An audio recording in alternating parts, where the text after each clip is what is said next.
Oi, pessoas! Segunda-feira, dia da gente se encontrar aqui no canal Pimenta com Baunilha para contar história, para compartilhar vivências, memórias, etc.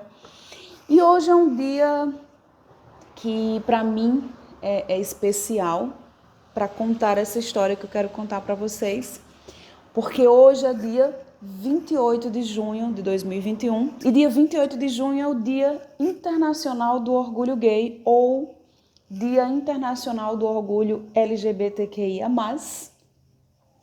E eu queria, contar uma história, contar uma vivência, contar um aprendizado relacionado a isto, a esta temática, a este dia. Bom, o principal objetivo de existir um dia do orgulho gay, do orgulho LGBTQIA+, é para que, o objetivo disso é que exista a conscientização da população como um todo sobre a importância de combater a homofobia e de pensarmos juntos a construção de uma sociedade livre de preconceitos, mais igualitária, independente de gênero sexual. Então, esse é o grande objetivo de existir um dia do orgulho LGBTQIA+, E esse dia, ele serve de reforço, vamos chamar assim, para a gente lembrar a todos os gays, lésbicas, bissexuais e pessoas de outras identidades de gênero que todos devem se orgulhar de sua sexualidade, que ninguém deve sentir vergonha da sua orientação sexual. Então, essa é a grande importância de ter o dia 28 como o Dia Internacional de Orgulho Gay. Não importa se uma pessoa é heterossexual, homossexual, bissexual, transgênero, travesti, intersexo, não importa. É importante que cada uma dessas pessoas sejam respeitadas enquanto seres humanos e que tenham todos os seus direitos assegurados como qualquer outra pessoa, como todas as pessoas. Eu não vou aqui entrar na questão de discutir porquê do que é dia 28, a história lá de Stonewall fica para outra oportunidade, porque hoje eu queria contar a minha vivência, a minha experiência aqui, a minha história para vocês. Eu já falei aqui em algum outro vídeo, já toquei nesse assunto, acho que no vídeo na normose, não sei bem, não estou bem lembrada, mas acho que foi. E hoje eu queria ampliar um pouco a discussão, o diálogo sobre isso. Eu cresci na igreja evangélica, eu cresci me entendendo e me identificando como uma pessoa cristã evangélica. E nesse ambiente que eu vivi a vida toda, eu aprendi, sim, que pessoas que gostavam de pessoas do mesmo sexo eram pessoas que estavam cometendo pecado. E que, portanto, se não se arrependessem deste pecado e não cometessem mais esse pecado, elas iriam para o inferno. Então, eu passei uma existência, uma grande parte da vida, compreendendo que aquela pessoa que eu até gosto, que é bacana, que é legal, se ela não se arrepender de ser gay e não parar de ser gay, ela vai para o inferno.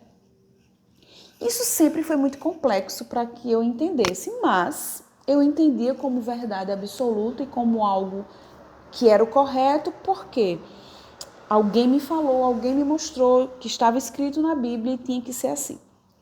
E eu passei uma vida com isso meio confuso na minha cabeça. Sempre foi um pouco confuso. E aí, com o passar do tempo, você vai encontrando alguns lugares e você vai encontrando alguns espaços de raciocínio e de entendimento que vai fazendo você mudar um pouco a ideia a respeito. Então, sempre foi dito, lá em Levíticos 20 diz o quê? Se um homem se deitar com outro homem, uma mulher com outra mulher, eles estão fazendo, tendo práticas repugnantes e estes deverão ser mortos. Isso tem na Bíblia em Levíticos 20, E aí isso sempre foi um negócio que eu ficava encasquetada, né? Porque eu dizia assim, pô, esse é um dos versículos que é utilizado para dizer que é pecado. Mas está dizendo que é pecado e tem que matar a pessoa. Então, aí, como é? É pra gente matar, então? Era pra gente dizer na igreja que era pra matar mesmo as pessoas? Ou as pessoas, né, de orientação sexual diferente da minha? E eu ficava muito confusa. Não, então por isso você tem que converter, né, a pessoa para que ela não seja mais, para que ela não tenha que morrer. Como assim? E a pessoa vai deixar... O fato de um homem que gosta de outro homem, que sente atração por outros homens, o fato dele passar uma vida inteira sem se relacionar sexualmente, fisicamente com outro homem, mas ter todo esse sentimento dentro de si, isso significa que ele não é gay? Ele é menos gay do que aquela pessoa que vive? Então, esse tinha que morrer ou não? Ou só mata ou... Entende? Eu ficava com esse negócio muito aperreado na minha cabeça. E mais aperreada ainda eu ficava quando eu lembrava o que tinha em Levíticos 19, um capítulo antes. Que tem várias outras coisas, tipo, que era para obedecer, né? Que é não cruzar diferentes espécies de animais, que não deve se plantar duas espécies de sementes na sua lavoura de duas espécies diferentes de semente, que não deve usar roupas feitas de dois tipos de tecido, o corte do cabelo, aparar a barba, e tudo isso em Levíticos 19. E eu não via ninguém muito preocupado com isso nos dias atuais, né? Mas Levíticos 20, sim. E a justificativa sempre era porque no Novo Testamento, lá em Romanos, diz. Então ele reafirma no Novo Testamento que é pecado, que é abominação, né? Que não herdará o reino dos céus. E aí a gente também pode pode pensar aqui, entrar em várias discussões sobre tradução, né? Essa palavra efeminado, a Bíblia não foi escrita em português, eu não sei se você sabe. São traduções, várias traduções, a gente poderia enveredar por esse caminho, mas nem vou por aí, sabe? Nem vou chegar nesses espaços aí de tradução. Mas tudo isso ficava muito confuso na minha cabeça, né? Eu comecei a entender e perceber que a Bíblia muitas vezes ela é utilizada, ela já foi utilizada e ainda é utilizada para legitimar a escravidão, para legitimar o apartheid, para legitimar a colonização genocida das Américas. Quantos povos indígenas foram dizimados, mortos, porque não quiseram se converter ao evangelho que era o correto, né? Que o colonizador viu como sendo correto. Quantos povos originários não foram considerados seres humanos porque não tinham a mesma fé que o colonizador? Quantos negros foram mortos, escravizados, porque não tinham alma, porque não eram considerados gente, porque não eram iguais à supremacia branca cristã? Então, a Bíblia foi utilizada diversas vezes durante a história do mundo, das civilizações, para justificar atos que eu não consigo entender como sendo de Deus. E aí ficava lá esse lugarzinho, né, da homofobia. E que ficava ali, né, sem eu saber muito bem o que fazer com eles. E aí eu fui pensando mais, né? E eu acho que os espaços, a universidade, as viagens, a possibilidade de conhecer pessoas e outros lugares faz você pensar mais. É por isso que muitas igrejas, principalmente evangélicas, que é o mundo que eu conheço, têm medo, né? Dos seus jovens frequentarem a universidade. Pais têm medo de que suas filhas frequentem um ambiente universitário. Maridos têm medo, porque pode ser que ela se rebele. E geralmente é com mulher, né? Muito mais forte com mulheres. Pode ser que se rebele, né? E que não queira mais ser submissa, porque afinal a Bíblia diz que o homem é o cabeça da mulher. A mulher não tem cabeça, ela tem que seguir o que o homem fala. Você lê a Bíblia assim também? É assim que você vive? Então, muitas coisas na minha cabeça precisavam ser entendidas. Se era para ler a Bíblia de forma literalista, né, do que ela diz, por que a gente aceita, então, tantos pastores enriquecerem no campo pessoal em cima de igrejas? Porque se a gente for pensar, a Bíblia tem muito mais textos que falam sobre justiça social, denunciando riquezas, do que sobre homossexualidade. Não é mesmo? Por que é tão normal ver pastores milionários junto de pessoas passando fome e é tão difícil ver um homem gostar de outro homem, uma mulher gostar de outra mulher, enfim. Então, isso fez com que eu pensasse muito, né? E aí, dentro de toda essa construção que eu tive da vida toda, eu já estava super me considerando cristã, não homofóbica, e aí descubro que não é bem aí, não é bem assim. Eu super me achava, né, tranquila com isso, não, a gente repete na igreja assim, porque Deus ama o pecador, mas abomina o pecado, a gente é assim também. Eu amo você que é gay, mas eu abomino o que você faz. Só que não é o que ele faz, é o que ele é. Como é que você abomina? Como é que dá para você amar a pessoa e abominar quem ela é? Não, né? E aí tudo ficou muito mais complexo para mim no dia que alguém muito perto de mim, alguém que eu amo muito, percebeu, descobriu que era gay. Ou pelo menos que não era heterossexual. E foi muito, muito difícil para mim. Não porque a pessoa se descobriu, mas porque eu me descobri homofóbica. Porque eu percebi que meu discurso não era muito coerente com a minha prática. A gente escuta, né, uma das frases mais homofóbicas que a gente pode ouvir da vida é dizer assim, mas eu tenho amigos gays, eu não sou homofóbico. Isso não quer dizer nada. Você ter amigo gay não torna você uma pessoa não homofóbica. De jeito nenhum. E nesse dia eu entendi isso e foi extremamente doloroso. E eu demorei uns dias para me aceitar homofóbica e reorganizar as minhas ideias. E muito mais difícil foi, depois que eu entendi que, né, as minhas posturas, foi de conviver e ver o sofrimento daquela pessoa. Porque eu nunca tinha me atentado, eu nunca tinha parado para pensar o quão é difícil você estabelecer relacionamentos quando você não é heterossexual.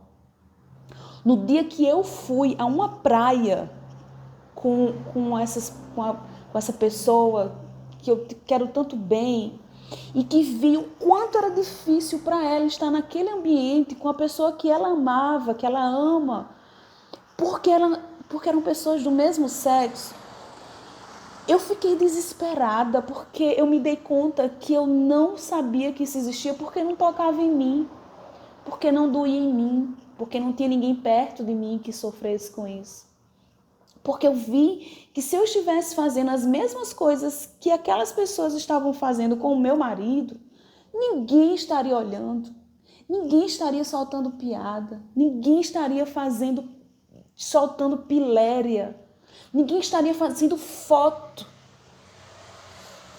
humilhando, porque eu estaria com um homem, eu sou mulher, estaria com um homem, está normal. E aquelas pessoas não poderiam estar à vontade na praia, não poderiam estar junto, de mão dada, porque escandaliza as pessoas. Eu pensei, gente, que coisa doida é essa? Por que as pessoas se incomodam tanto com o amor alheio? A família usa muito, né, o discurso de porque eu tenho preocupação de você ir para o inferno ou não, ou tenho preocupação de você sofrer preconceito, né? Que isso a gente pode passar outro dia conversando sobre isso. Mas as pessoas da rua, que não conhecem você, que não conhecem a pessoa, assim, o que move, né? Qual a importância de você se incomodar tanto com a outra pessoa que está com o amor da vida dela e que não tem nada a ver com você, né? E eu comecei a compartilhar muitos momentos e perceber o quanto é difícil e o quanto é doloroso. Eu nunca tinha parado para pensar quão difícil é um dia dos namorados. De alguém que não é heterossexual e que não é aceito dentro da sua família, que não é aceito dentro do seu convívio. Como é difícil um dia dos namorados para essas pessoas. Eu não sabia, porque não tinha ninguém perto de mim sofrendo com isso. E hoje, a conversa aqui que eu queria ter é que a gente não precisa ser LGBTQIA+, para ser um aliado contra a homofobia, mas mais, a gente não precisa ter que ter alguém próximo de nós, que a gente ame, que seja do nosso convívio, para que a gente se torne um aliado contra a homofobia. Que a gente não precise ter. Que nós entendamos, todos nós entendamos, que todos nós somos seres humanos, debaixo de um mesmo Estado, com as mesmas leis que servem para todas as pessoas. E que respeito a gente tem que ter por todas as pessoas, independente do que elas fazem da vida delas. No âmbito privado, óbvio, né? Porque ser gay não é um crime, ser gay não é uma doença para que você queira curar, resolver. Ser gay não é um problema. Então, a gente tem que aprender sobre essas coisas. E eu precisei ter alguém muito perto de mim. Eu precisei ver o sofrimento, sentir o sofrimento de alguém que eu gosto muito para eu poder tomar algumas atitudes e alguns posicionamentos que não seja preciso isso acontecer. Que a gente evolua enquanto seres humanos, né? Eu tenho aprendido muito com leituras de povos indígenas, né? Todo mundo já sabe, Ailton Krenak, meu queridinho. E eu lembro de trechos dele, de algum escrito dele, dizia assim: é incrível como é que o homem branco entra num supermercado, vê aquele monte de comida e sai na rua e vê gente passando fome e não acha que isso é estranho. Como é que um lugar que tem tanta comida está do lado de um monte de gente que não tem comida e elas ficam sem comida? Isso é uma racionalidade difícil de entender para o povo indígena. Agora, um homem gostar de outro homem, uma mulher gostar de outra mulher, não é difícil deles entenderem. Não é difícil entender. Porque é da natureza humana, né? Então, vou estar nesta luta sempre, a partir de muito pouco tempo para cá, nessa luta anti-homofobia. O Brasil é o país que mais mata pessoas LGBTQIA+, no mundo. O nosso grau de intolerância e de desrespeito e de ódio por estas pessoas é muito alto. E eu aprendi muito com o pastor Henrique Vieira, tem uma parte do livro dele, não sei se é do livro, de alguma fala dele, que ele diz que por trás de um discurso de ódio, muito provavelmente existe uma pessoa com muito medo da vida. Existe uma pessoa com medo de elaborar as questões da vida. Existem pessoas com dificuldade de elaborar seu medo. Eu aprendi a ler, eu continuo acreditando em Deus, eu tenho a Bíblia como referencial, só que eu aprendi a ler a Bíblia numa narrativa geral que aponta o Deus revelado em Jesus. E eu não consigo encontrar na Bíblia nada, nenhuma verdade que seja superior ao amor. A natureza mais profunda de Deus é o amor. Então, não tem por que ter medo do amor. O amor, ele é revolucionário. Então, eu considero as diversas sexualidades humanas como expressão da vida, Assim como existe no reino animal, é a expressão da vida. Aquela ideia de que não é natural é justamente o contrário. É natural, né? Homofobia, transfobia, lesbiofobia matam pessoas. E a gente não quer perder pessoas em nome de dogmas, em nome de um dogma. O amor é maior que um dogma. Deus não é um dogma. Deus é amor. E o amor cura. O amor é revolução. O amor é decisão de vida. É a forma de encarar o mundo. É a própria existência. 28 de junho, Dia Internacional de Orgulho LGBTQIA+, de orgulho gay. Que o amor vença sempre. Boa semana.